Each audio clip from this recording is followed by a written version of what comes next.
Hola amigos, ¿qué tal? Stuart here from Spain Speaks, and welcome to the city of A Coruña in the northwest of the country in the autonomous community of Galicia. I'm going to go for a walk around the city. We're going to have a look at some of the main things to see in this city, and I'm also going to give you guys my opinion on whether this is a decent city for quality of life, and if you are thinking of coming to live in Spain, could this be a city for you?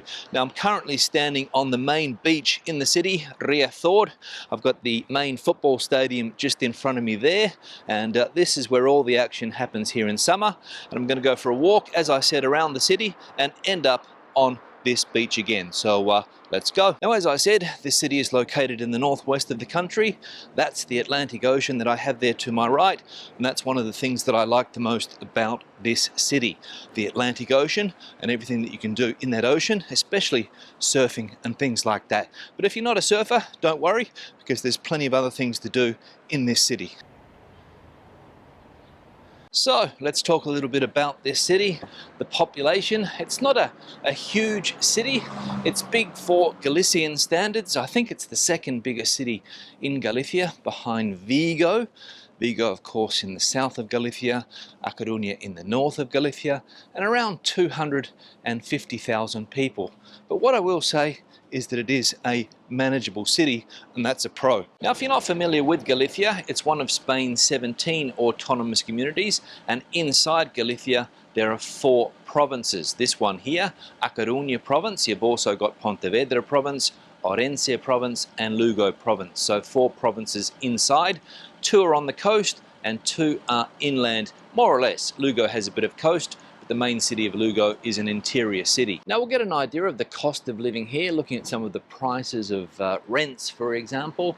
We can see there that you can get a 79 square metre apartment, 2 bedrooms, 2 bathrooms for 650 euros a month.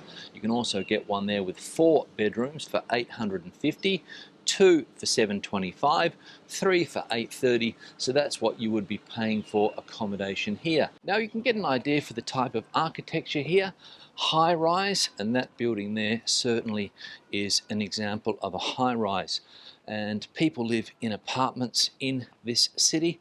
You don't see many individual houses. In fact, you would have to go outside the city to see individual houses. So everyone in this city living in a setup like this, in an apartment or a flat. And as you guys know, the main pro of apartment living here in Spain is that you have all of the services basically at your fingertips at a street level. Lots of shops, lots of restaurants, lots of bars, and general businesses around the city. So you can do everything that you need to do within a 5-minute walk or a 10-minute walk of your home, which is an absolute pro also. Now here's one of the first landmarks that we're going to see today. It happens to be a church, one of the local churches here. Quite an impressive building, bang smack in the middle of all of these new buildings here, which is surprising. The old steps going up there, now used as a parking area up the top.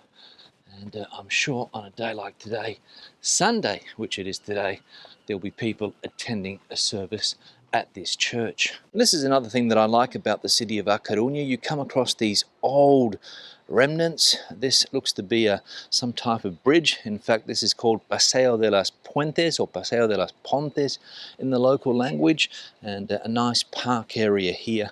And great to come across the history of the country, which, as I said, is scattered all throughout the city. But what I will say is that when it comes to monuments and historical things to see, A Coruña doesn't have as many as some other cities in Spain. There are cities in Spain that you go to and there's just history everywhere you go. This is not one of those places, although you can find things like this, which I like. But if you go to, let's say, for example, Santiago de Compostela, there's a lot more history surrounding you when you are walking the streets. And here in A Coruña, you don't really get that vibe.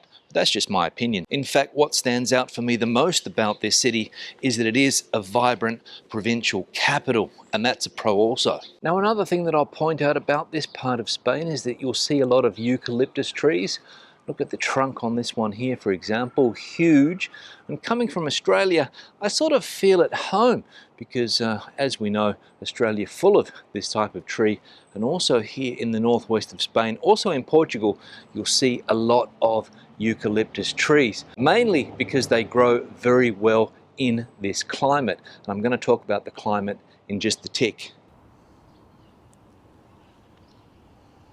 Now, Galicia is part of the Spain known as Green Spain. That's why we've got this nice green grass behind me, and it rains a lot in this part of Spain.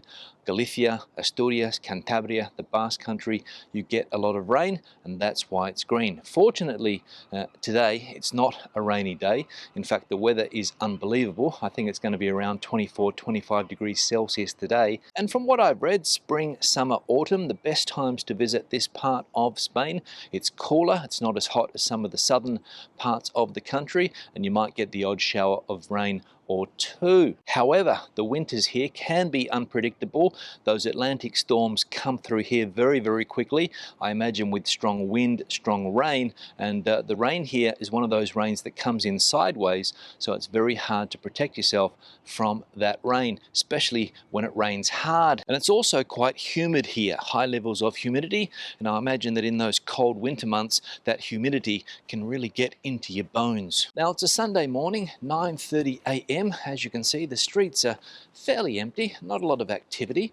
This is a vibrant city, so if you came here on a Monday, Tuesday, Wednesday, Thursday, Friday, Saturday even, you would see activity. But Sunday morning, no. Lots of people like to sleep in on a Sunday. They probably got home late yesterday having a sleep in, but they will get out and about as the day progresses. And what I will say is that the streets were absolutely packed last night. Saturday night it was. Bars, restaurants, the terrace areas completely full because the weather was fantastic and people were out and about enjoying what this city has to offer. And from a nightlife point of view, it offers a lot. Now, when it comes to food and drink, Galicia is one of my favorite places. The food here is fantastic. The fresh produce that comes from the sea, that comes from the local estuaries, the fish, the seafood. The meat here is very good as well. We went to lunch yesterday, had a fantastic meal, octopus, a nice piece of meat, and the local wine also very, very good. Beer is good also. So basically you can go out to any of these bars and restaurants here and get a decent meal. So Galicia right up there when it comes to food. Now, like the majority of cities here in Spain, the car is king. Traffic problems in this city too. You can't avoid those issues in Spain because people love to use their cars, and cities here are designed for the car. However, parts of the city are quite flat, easy to get around on foot, and there's also a bicycle program where you can hire council bicycles and get around the city that way too. So that's also positive. Now, behind me is an example of some of the more classic architecture in this city when it comes to housing. We can see the typical balconies here that have been closed in to protect those houses from the elements, and also so that people can take advantage of the sunshine when it hits this city, sit outside in one of these places and have the sun come in and be warm in those cold winter months, I think. And you can see that the majority of the buildings have that closed balcony look. And here's an example of the surf culture that I was talking about. Guys there with surfboard on top of the car, going to a local beach for a surf. Now, A Coruña is also a port city, and that's where I'm headed to now to check out the port. So let's go. Now, this is the main shopping district. You can see that the streets here are pedestrianised. No cars allowed in this part of the city. The port just down there. But here, as we can see, is where all of the main shops are. And this one here, Zara, a very important brand in this part of Spain. This is also a fairly clean city because people like this are constantly cleaning the streets. So, what do people do in this city? What are the motors of the economy? Well, services, I think. Service industry would be the main motor. There's also some big companies here, some big banks. And as we saw before, the Inditex group is based not far from this capital city. They're just down the road in a place called Arteixo, and biggest company in Spain, in fact one of the biggest companies in the world. And the owner of that company, or the former owner, I think his daughter is now in charge, Amancio Ortega, again one of the richest men in the world. and people feed off those services. Lots of businesses, lots of shops, lots of people doing that as well. And of course there would be people working in industry, like for example the port that I have behind me that we're going to go and see now. Now I mentioned a minute ago that banking services are a big industry here. We can see a bank up there, Banco Pastor, but I think that this bank has gone broke over the years. In fact, I don't know if Banco Pastor still exists. I could be wrong, but as we know, Spain has gone through a serious banking crisis over the last 10 years or so, and lots of banks disappeared. Now, I just want to stop here and talk about VPNs. I had someone in the comment section asking me about VPNs, which VPN I use, Virtual Private Network, and I use NordVPN, and it comes in very handy when I'm out and about traveling. So for example, yesterday we got to the hotel, I connected to the hotel Wi-Fi, which I must say was a very fast Wi-Fi, one of the fastest Wi-Fis that I've had for a long time in a hotel, and the first thing I did was connect to NordVPN to keep my internet connection safe, because when you are traveling and you go into these common Wi-Fi locations, you never know who can steal your data. But if you've got a VPN, Nord is the best. Nobody can steal your data because everything is encrypted. So all of your passwords, all of that important information is kept safe when using a VPN. And also when it comes to content, I use NordVPN to watch foreign content that might be geo-blocked. For example, if you want to watch BBC iPlayer here in Spain, you can with NordVPN. You can get around it. You can also watch Australian content and US content with NordVPN. So it is a very, very good service. But the priority for me when I'm out and about traveling is the security aspect. Now Nord has a special offer at the moment, so if you click the link below you can take advantage of that special offer, and the best thing about Nord is that they have a 30-day money-back guarantee. And remember that you can connect on various devices too, tablet, phone, computer, no problems with NordVPN. So click that link below and take advantage of the special offer. Now, a view of the port. Not sure that I'm going to be able to get a better view. It seems to be closed today, can't get in. But I think that's a cruise ship over there. So cruise ships coming into this part of Spain too. Not unique to the Mediterranean, Atlantic cruises. In fact, I can get into the port. There's an opening there. So we'll go and check out this cruise ship. I heard the German language being spoken, not sure. So we'll go and check it out here. Germany. You speak English? No, A little. Little English? Did you come from this boat? Yes. Where's the boat come from? From Germany. Oh, from Germany? Bremerhaven. Okay, and how long are you here for? 1 day. Only 1 day? Only 1 day. And then you go next stop? Next stop is Porto. Ah, Porto in Und Portugal. dann Lissabon. Okay, fantastic. Madeira. So down the Atlantic coast, Ja, yeah? genau. Yes, Okay, yeah. great, fantastic. Thank you very much. Ja, gerne. Bye-bye. So there we go, you heard it, from Germany is this boat, and it's heading down this Atlantic coast, stopping here in Galicia, and then heading down to Portugal with German tourists on board. So we can add tourism to the list of economic activities in this city, and I forgot to mention that before. But as we can see, all of these German tourists that have come off their ship are going to go into the city and spend some money, we hope. Now we're coming into one of the most spectacular parts of the city of Coruña. We can see those buildings there with all of the closed balconies. You don't see any open balconies. People are not sitting on their terraces enjoying the outdoor weather. They're closed in. That's the characteristic. And the port over here too. Not a huge port. There's that massive boat. Wow! Don't know how many people would be on that, but it is absolutely huge. And this is the local harbour here where people that have a boat park it or moor it when they're not using it. Let's have another look at the size of that cruise ship. Wow! So another thing that I like about this city is that you've got the port on this side and the beach on the other side, so plenty of water activity going on. Now these are German tourists that have got off the ship and they've got bicycles. This must have been organised before.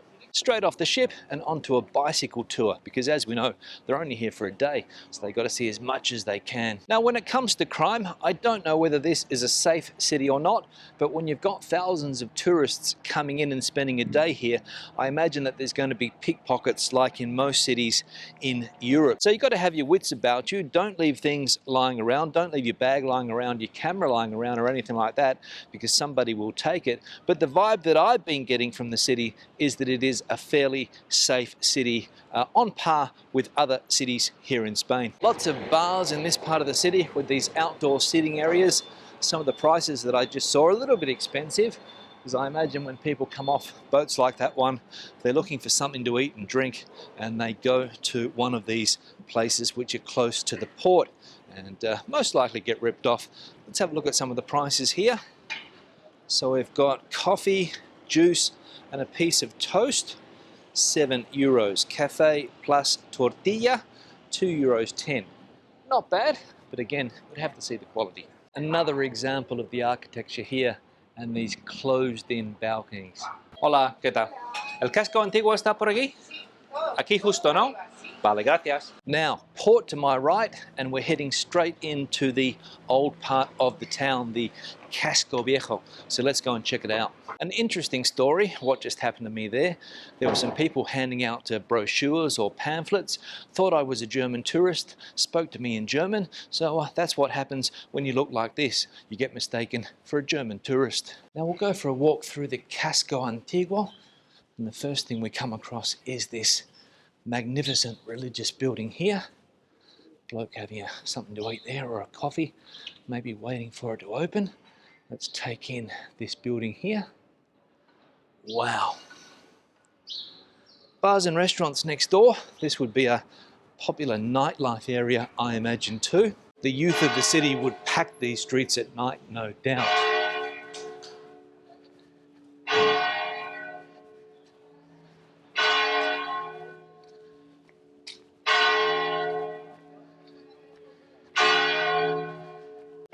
And always handy to have a portaloo when out and about drinking. Those bells, because it's 10 o'clock in the morning. And you know you're in the tourist area when you hear the bagpipes. Putting on a show for the tourists, I think. The typical Galician music, bagpipes. We're not in Scotland. Bagpipes are also common here. Let's go and check this out.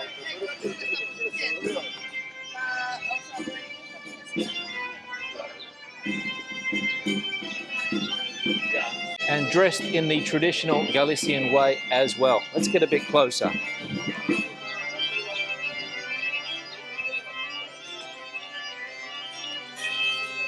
This is the Constitution Square, and they're putting on a show, because it's important to keep in mind that although Galicia is one of Spain's 17 autonomous communities, it stands out from other autonomous communities because of its unique culture. So you've got Catalonia with a unique culture, the Basque Country with a unique culture, Galicia here with that unique culture as well. Not saying that there aren't unique cultures in other parts of the country as well, but the Galician one is a standout with their own language, history and culture. So important, and they're holding on to tradition there, playing that traditional music and wearing those traditional outfits. And when you walk through these old streets, you get a real sense of the history here, the thousands of years that people would have been walking through these streets, all of the activity that would have come out of that port into these streets, and all of the business that would have been going on back in the day. Amazing. Now this is a city that also has a lot going on culturally. There's lots of interesting museums scattered around the city, so you could quite easily spend a couple of days going to all of the museums and visiting all of the sites. So culturally an important city here in the northwest of Spain. Now we've got views of the ocean there again, the other side of the city here. We've got some type of fortress. Or at least it used to be a fortress, I think. Not sure what the building was used for. We'll see if we can get some history. We'll keep on walking down here and see if we can hit the coast again. Let's check it out. So I'm not sure what this building is. It looks like some type of military edifice back in the day, but today abandoned in rack and ruin.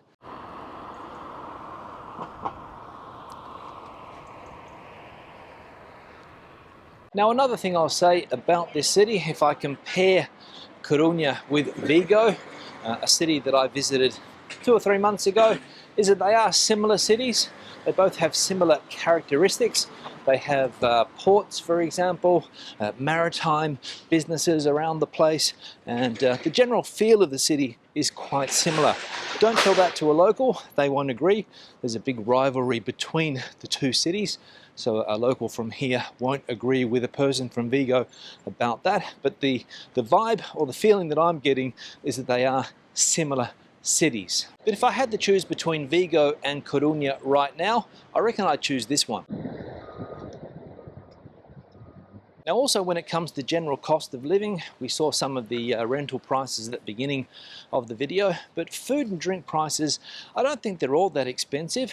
Cheaper than other parts of the country, cheaper than Madrid of course, but as far as Galicia goes, I reckon it's fairly decent when it comes to prices, although remember that salaries in this part of the world, unless you're an executive at the Inditex group, are not going to be all that high, so keep that in mind too. Now I'm going to try and find my way back to the beach where I began this video and wrap this video up, so let's go. Okay, so I'm back almost to where it began today. Got a couple of surfy statues here, representative of this city, of course, that surf culture.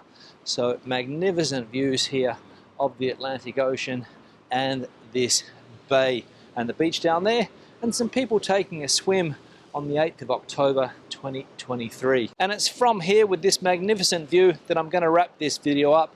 Questions and comments, please leave them in the section below. Tell me what you think of this city. If you've been here, let me know what you think. If you live here, let me know what you think. But I reckon that this is a fantastic city with a fantastic quality of life. And if you get good weather like I've got today, absolutely breathtaking. Give the video a thumbs up if you liked it, thumbs down if you didn't. I'll see you in the next one. Hasta luego from A Coruña, La Coruña.